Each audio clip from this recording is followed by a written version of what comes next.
You see, there was that which was spiritual. Everything is spiritual. In the Old Testament, it talks about Jesus coming as the suffering servant and also as the conquering king. Well, do you realize John 14 has already been fulfilled? Yes. Jesus himself told us how. Yes. He has already fulfilled this. Look, if you want a really good development of this, I encourage you to go and look up our Easter messages on our Health to You Ministry YouTube channel. There's 2 messages, and they will just bring this alive. But in brief, he said, standing in the flesh before his disciples, listen, I'm going to go away. I'm going to prepare a place in the heavenlies for you. And as I go away, I'll come again. I'm not going to leave you as orphans. I will come again, and I will receive you to myself, so you can be with me.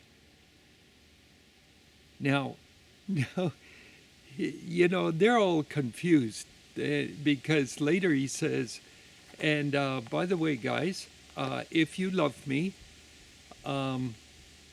you will keep my commandments, and the Father and I will love you, and will come and make our home with you and in you, and we will never leave you.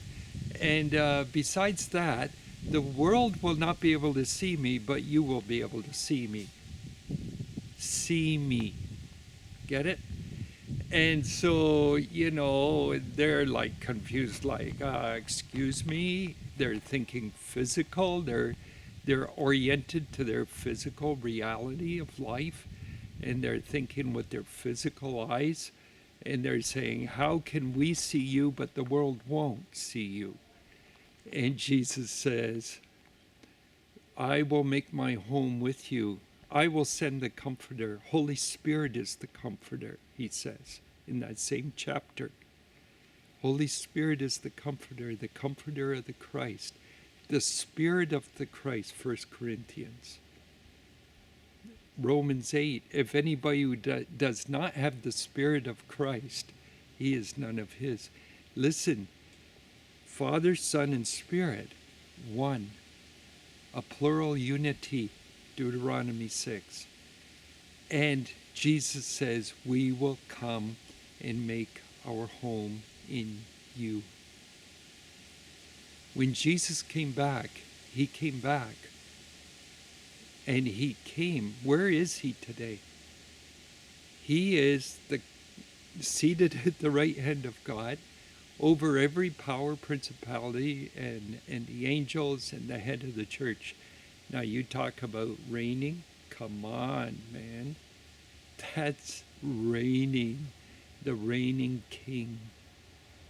In Ephesians 2, he's prepared the heavenlies for us. And Ephesians 2 says that God has seated us with Christ in the heavenlies. Now, the only way that's possible is if we live out of our spirit united with Christ's Spirit, who is in us. Get it? I'll see you tomorrow or the next time.